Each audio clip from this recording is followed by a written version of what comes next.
guys, and welcome to another one of my episodes.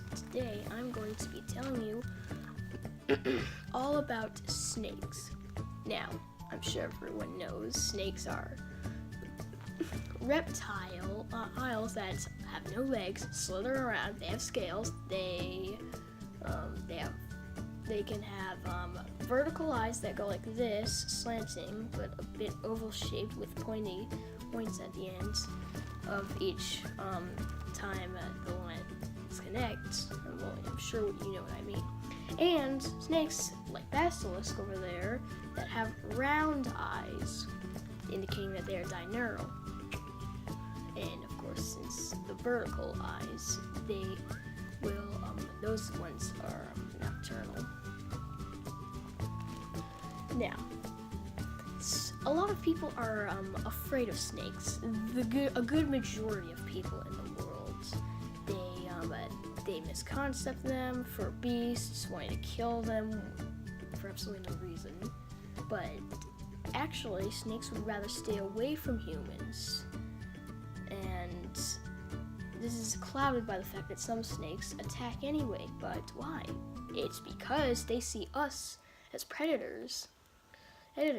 And, well, some snakes, like the corn snake, which held a resemblance to copperhead, are killed because they don't want to deal with venomous snakes, when in fact they are actually a non-venomous snake, like a corn snake. They're not a copperhead at all. There are a few similarities, but I'll probably talk about that in another video. But snakes don't have eyelids, which is how you can tell that they're a snake and not a legless lizard. That they never close their eyes. There's actually a reason for that. That it's not like it's their biology. It's actually a part of their body. There's like a scale that's over their eyes that shields them from dust and things, which is helpful because I'm pretty sure every human is very annoyed that when something gets in their eye, they get tears. Since snakes have a scale over their eyes, it can provide protection, but also makes them unable to blink because the scale that's on their eye keeps holding it up. So, the snake, even if it tried to blink, it can't because the scale will hold up the eye, unable to blink. For people who don't know this, they often mistake sleeping snakes for live snakes, when in fact snakes, when they sleep, actually have their eyes closed. So it's kind of hard to tell a sleeping snake from an active snake. But of course, if you look close enough, you'll probably see something that indicates that it's asleep, like that is paying attention to you, and stuff like that.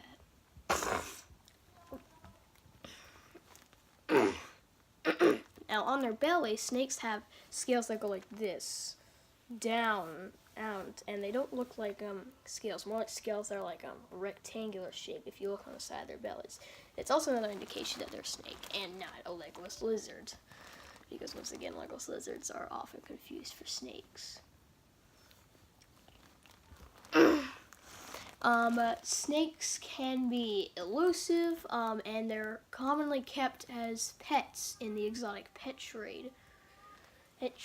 They're popular, especially snakes like milk snakes, corn snakes, ball pythons, corn snakes, and other species of snakes. And there's some that are kept by veteran and experienced snake keepers, like the Burmese python, the boa constrictor, the green shrew python, and there are those that are just simply untamable, like the venomous ones. They're probably gonna hurt you before you figure out how to tame one. And there's some that are so giant, constricting snakes that you simply cannot tame, like the anaconda, for example. And strangely enough, the most veteran, the most experienced snake keepers in all the world, like Snake Discovery Emily, keeps some beasts like the reticulated python 35 feet long. That's 1, 2, 3, 4, 5, 6, 7. That's 35 max feet. of a slithering snake. That's pretty big. The anaconda is thicker than that, but the reticulate python is classified as the world's longest snake, although not the largest. The python's body is way thicker and wider and bulkier than the reticulate python. That's why reticulate python sometimes needs like 80 to 60 gallon tanks, depending on what you think would go. Now snakes, snakes like to have a steady schedule, so when going out snake hunting, you can use this to your advantage. If you see a snake at one time, you'll often see it there at that same time there, foraging for food, since snakes, once again, like to have a steady schedule. And snakes feed, some snakes feed 3, 4 to 2 times a week. So if you see let's say you see a snake on Monday at noon, and you're unable to catch it, you should go back 2 days later when it feeds. On Wednesday, say the snake feeds every 3 times a week. Yeah, 3 times a week. So you'll most likely go back on Wednesday during that same time, and there's a good chance that the snake might be around the area foraging for food.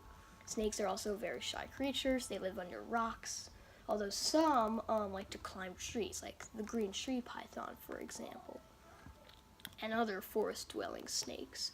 They are known as arboreal snakes. Arboreal snakes live in trees. They don't like to burrow at all. So if you're caring for one, like the green tree python, you will want to have plenty of branches for it to climb on, because you'll often see it there. And for snakes that burrow, you want to have a substrate that can hold up a tunnel so that the snake can go down, but it doesn't collapse on it, possibly killing the snake from lack of air.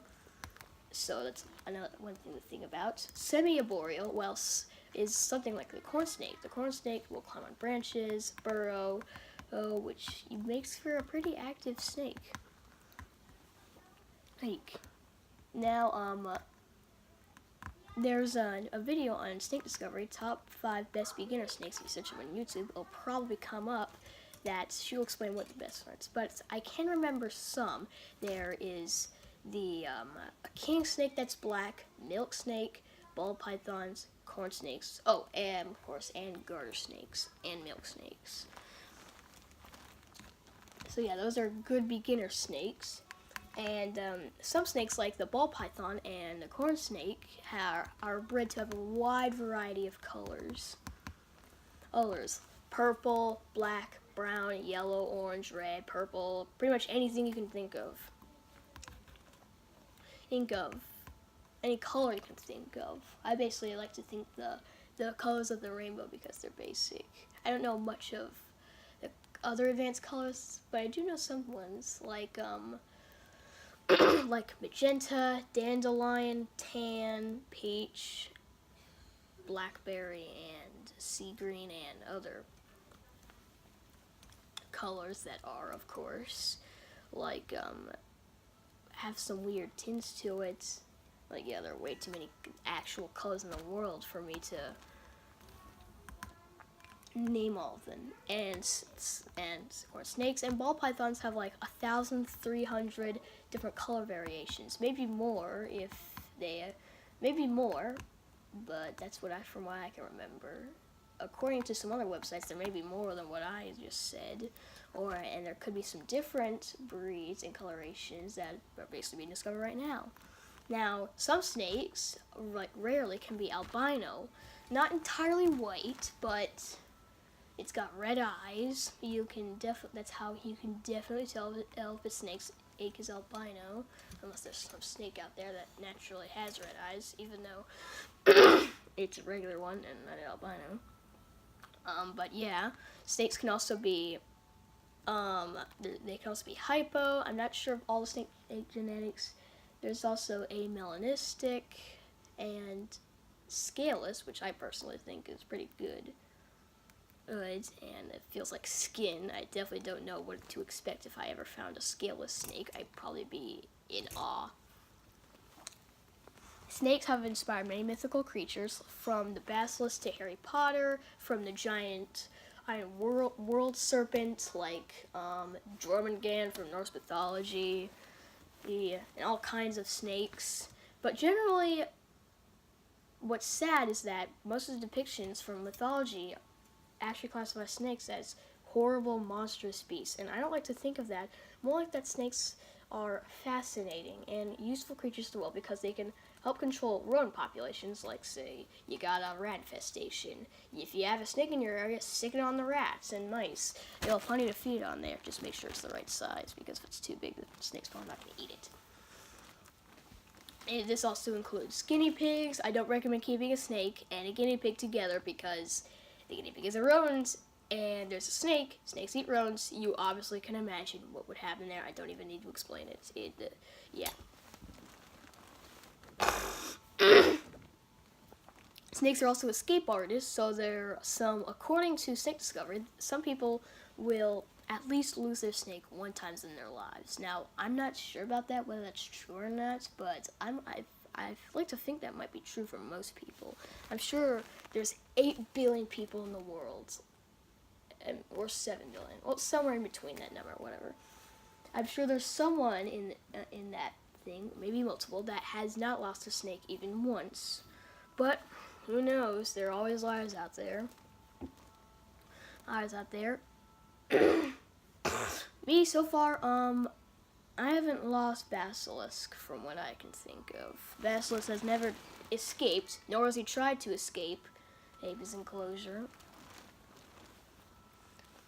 Snakes can have a variety of health problems, including mouth rot or shedding problems if the enclosure is too hot. Mouth rot is the enclosure is too humid. And they lay eggs. Their egg size is called a clutch. Now, sometimes a snake's clutch can range from 6 to even 30 eggs at once. That's a lot of eggs. Snake egg babies, they feed on their yolk, and their skin is still hardening, so you don't want to feed them yet. You should at least wait about a week or two before you feed them their first meal. So actually, generally, after their first shed, that's when you should feed them, like pinky mice and stuff. Snakes, they can be very interesting to watch, and with the bright colors, which makes them highly popular among exotic pet owners. Some people prefer insects and other exotic mammals, like a capybara, which I still can't believe he was kept since it's the largest rodent in the world, pretty big. Yeah, so that clearly, it really is weird, but yeah, it's not called exotic pets for a reason. And honestly, I'm not sure if exotic pets are kept more than regular pets like guinea pigs, cats, dogs, turtles, and other things. Honestly, I don't count turtles as an exotic pet because, well, honestly, they're kept way too often, and I'm pretty sure people have been keeping turtles around for a decent time. Guinea pigs were used in, like, the Incans for a food source, so, yeah, actually, guinea pigs have been around since forever. Well, back to the Mayan and Aztecs, which was, I'd say about 500 years ago, maybe less, since the Incans arose. Before that time, like, I don't know, somewhere, like, in the beginning of AD or something like that.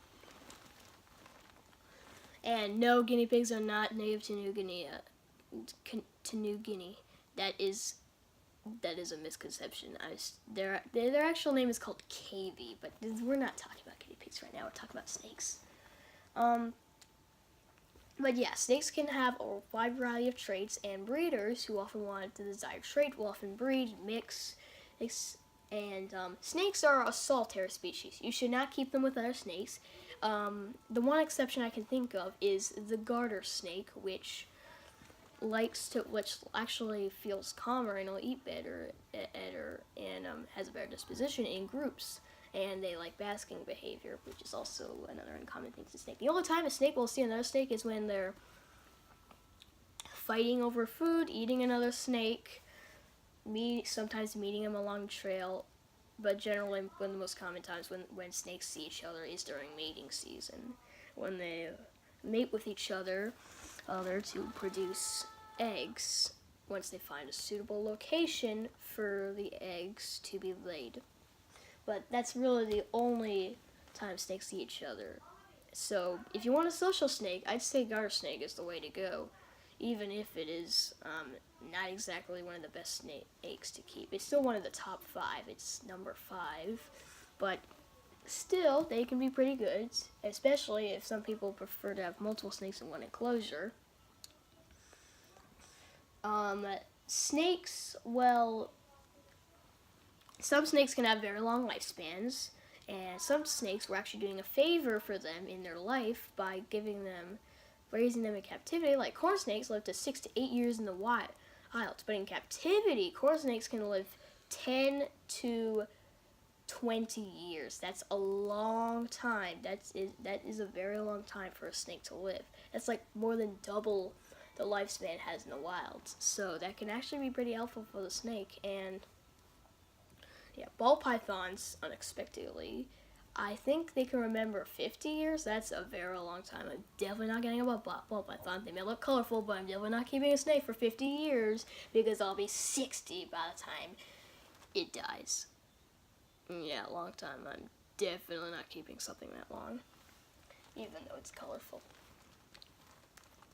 Now, me and Beya are planning on, Beya's my sister, are planning on getting a corn snake. We just have to convince her dad. He's coming tomorrow, so hopefully, if all goes well, you should see our new corn snake in a week, I think, if everything goes as planned. Dad's convinced the shipping gets arrive on time. We've successfully found Best is still deciding on what snake we should get, even though we've been doing this for like 2 weeks. It does not take 2 weeks to decide. She's very picky about what kind of color snake she wants. I want yellow, orange, or red. Beya wants the white, lavender, or pink ones. Actually, I'm pretty sure lavender is basically almost the same thing as pink, so yeah. Hopefully Beya can decide when Dad gets home what kind of snake she wants.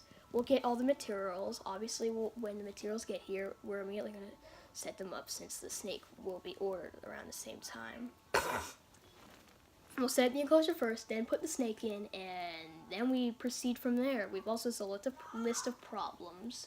Like for college, we're going to have our siblings to care for it, since around that time Eof and Cachette will be around 16 to 14 years old. That should be plenty of experience to care for us. And if we're moving, thank goodness Snake Discovery showed us how to, Emily showed us how to travel with the snake. And if we go on a mission, since Beya is 2 years behind me, I'll go on a mission when I'm 18 for 2 years.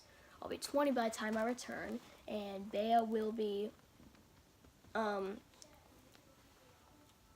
she'll be 18, and girls go on mission on 19 years old, so at least 1 year to take care of us, and when Beya goes off, I'll care for the snake. So luckily we don't have to worry too much.